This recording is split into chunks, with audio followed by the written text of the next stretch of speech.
खुलुमबाय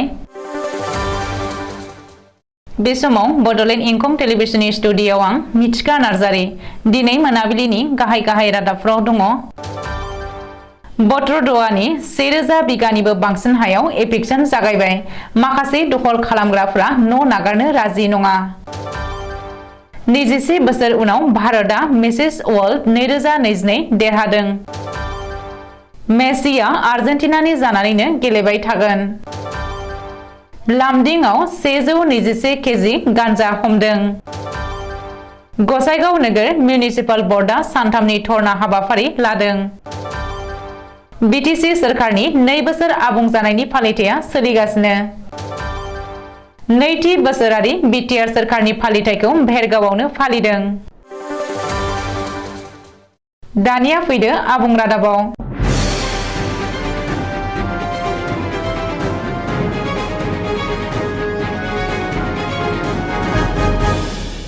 नगाव जिल्लानि बटद्रआव इभिक्सन खालामनाया दिनैनिफ्राय जागायबाय।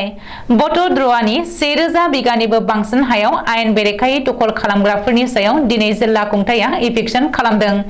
600 निफ्राय 700 निबो बांसिन पुलिस आरो पेरामिलिटारि जवानफोरखौ लोगोआव लानानै दिनै बटद्रआनि 1000 बिगानिबो बांसिन दखल खालामनाय ओनसोलाव इभिक्सन खालामदों। बेनि सिगांनो बटद्रआ ओनसोलाव जिल्ला खुंथाया 144 धारा जाबसिननानै होदों जाहाथे इभिक्सन खालामनाय समाव दखल खालामग्राफ्रा थुबुर जानो हाया आरो इभिक्सन खालामग्राफोरनि सायाव गाग्लोबफिननो हाया।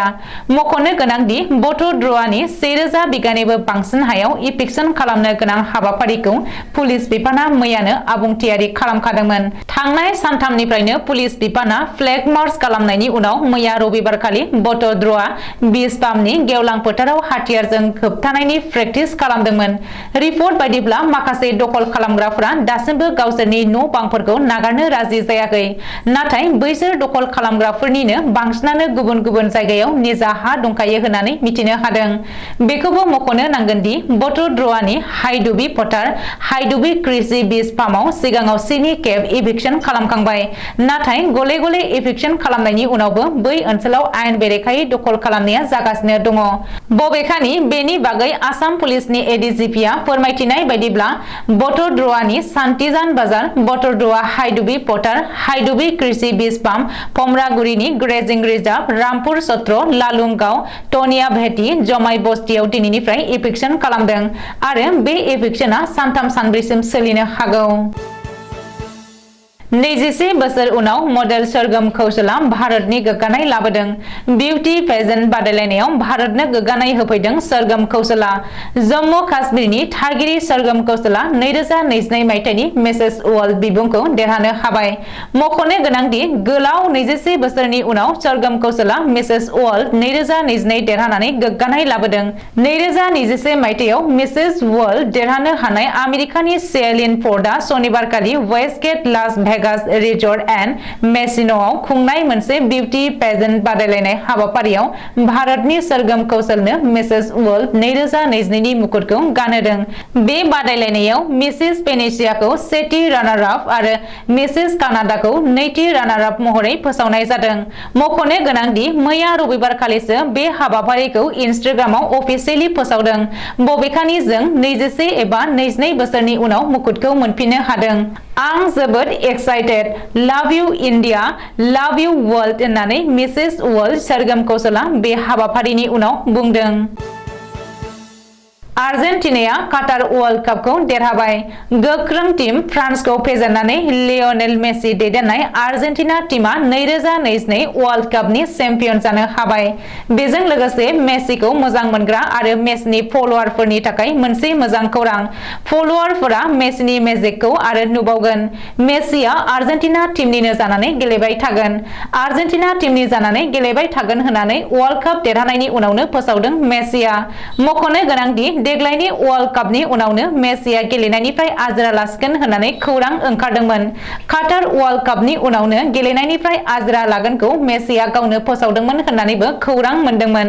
जाउनाव मेसिखौ मोजां मोनग्रा आरो बेनि फलोवारफोरखौ साइराप मोनहोदोंमोन। नाथाय मेसिया आर्जेन्टिनानि जानानै गेलेबाय थागोन होननानै गावनो फोसावबाय। नोजोर होनो गोनांदि काटार वर्ल्ड कापआव मेसिया 7 गल सोनो हादों। बेनि अनगायैबो गल्डेन बल देरहादों। दासिमबो मोजां फर्मआवनो दङ। बेबायदि थासारियाव आर्जेन्टिनानि नेशनेल टीमनिफ्राय मेसिया आजिरा लागोना जाथावना नङा। मख'नो गोनांदि आं आंनिनो केरियारखौ बेखिनियावनो फोजोबनो नागिरबायमोन। बेनिख्रुइ आरो मा लुबैबावनो? इसोरखौ साबायखर होयो। बियो गासैबो बिथिङाव आंखौ मदद खालामदों। आं फोथायनाय लादोंमोन इसोरआ आंनो वर्ल्ड कापखौ अनथोब महरै होगोन। बेयो आंनि फोथायनायमोन होननानै मेसिया वर्ल्ड काप देरहानायनि उनाव बुंदों। नर्थ इस्ट फ्रन्टियर रेलवेआव रेलगारिनि जोहै आयेन बेरेखा ड्राग्स आरो निसा गोनां मुवा बेसादफोरनि गोसोम फालांगिया गोख्रोङैनो सोलिगासिनो दङ। बेनि बिदिन्थिया जादों सानफ्रोमबो रेलवे बिफाना गान्जा, ड्राग्स आरो निसा गोनां मुवा बेसादफोर हमनो हानाय। मख'नो गोनांदि लामडिं पुलिसआ 12 कुइन्टल गान्जा हमनो हानायनि सानसे उनावनो दिनै आरोबाव 121 केजि गान्जा हमनो हादों होननानै खौरां मोन्दों। आरपिएफ बिफाना दिनै लामडिंआव 121 केजि गान्जा हमदों। रिपर्ट बायदिब्ला आरपिएफनि मोनसे टीमा दिनै लामडिं जंक्शनाव सिग्रोमनानै 1590 डाउन अबध आसाम एक्सप्रेस रेलगारिनिफ्राय मोन 12 पेकेटआव गासै 121 केजि गान्जा बोखांनो हादों। स्मागलारफोरा बाजार खालामनायाव बाहायग्रा प्लास्टिकनि मनायाव सोनानै लाबोदोंमोन गान्जाफोरखौ। नाथाय बेनि बागै स्रोद सुलुङाव खौरां मोननाय लोगो लोगो आरपिएफ जवानफोरा सिग्रोमनानै ड्राग्सफोरखौ जब्द खालामो। बबेखानि बोखांनो हानाय गान्जानि बेसेना बाजाराव 12,10,000निबो बांसिन जागोन होननानै सुलुङाव फोरमायदों। गसाइगाव नोगोर मिउनिसिपाल बर्डआ सानथामनि धरना हाबाफारि लादों। गसाइगाव मिउनिसिपाल बर्डनि मावफारियाफोरा गासैबो खामानिफोरखौ दोननानै सोमावसारनायाव जिरायदों। मिथिनो हानाय बायदिब्ला गसाइगाव नोगोर मिउनिसिपाल बर्डआ दिनै 19 डिसेम्बरनिफ्राय लानानै 21 अक्ट'सिम गासैबो मावख'आरि हाबा हुखाफोरखौ दोननानै गावसोरनि मावखुलि लांगोनायाव सानथामनि धरना हाबाफारि लादों। बबेखानि गोबाव समनिफ्रायनो दिन्दां जानानै थानाय दान बान्थाखौ दिहुनना होनायजों लोगोसे गासैबो मावख'गिरिफोरखौ अरायथा सोरखारि मावफारिया महरै थिसनथाइ होनांगौनि दाबिजों गसाइगाव मिउनिसिपाल बर्डनि मावफारियाफोरा दिनैनिफ्राय सोमावसारनाय हाबाफारि बानजायदों। बे सोमावसारनायाव गसाइगाव मिउनिसिपाल बर्डनि मावफारियाफोरा बायदि बायदि स्लगानजों होस्रिखावदों। प्रमद बर'नि दैदेननाय इउपिपिएल, बिजेपि, जिएसपि दोलोनि जथाय सोरखारा देग्लाय बोसोराव 2 बोसोर आबुं जाबाय। बेखौनो नोजोर होनानै प्रमद बर' दैदेननाय जथाय सोरखारा डिसेम्बर दाननि 15 खालारनिफ्राय 20 खालारसिम 2 बोसोरनि आबुं जानायखौ लानानै बायदि हाबाफारिनि गेजेरजों मोनसे आबुं जानायनि फालिथाय सोलिगासिनो दङ। बे 2 बोसोर आबुं जानाय फालिथायखौ बिटिआर ओनसोलनि गुबुन गुबुन जिल्लायाव फालिनाय बायदिनो बाक्सा जिल्लानि सदर मसलपुरावबो 2 बोसोर आबुं जानायनि फालिथाय फालिनायखौ नुनो मोनदों।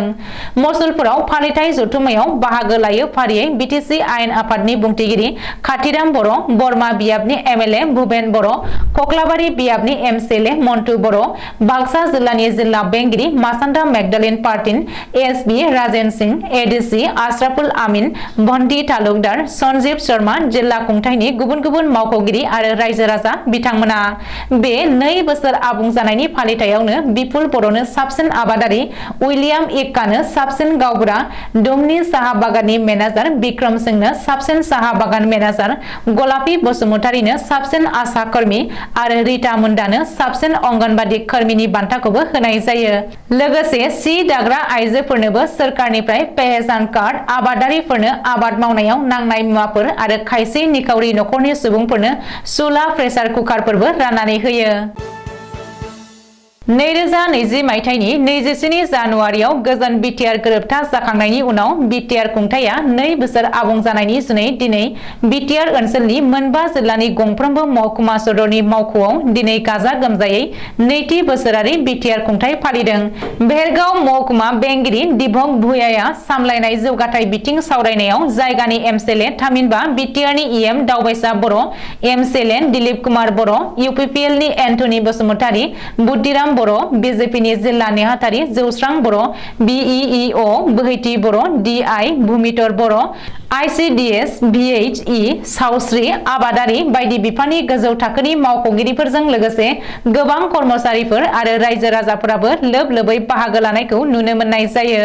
मख'जायोदि बे हाबाफारिजों लोब्बा लाखिनानै दिनै साबा गुबुन गुबुन बिफानाव समाजारि खामानि मावनानै बिफाव होनाय सुबुंफोरखौ खुंथाय आफादनिफ्राय बरायनायजों लोगोसे मान बावो। दिनै मोनाबिलिनि रादाबा एसेनोसै। गोजोन्थों।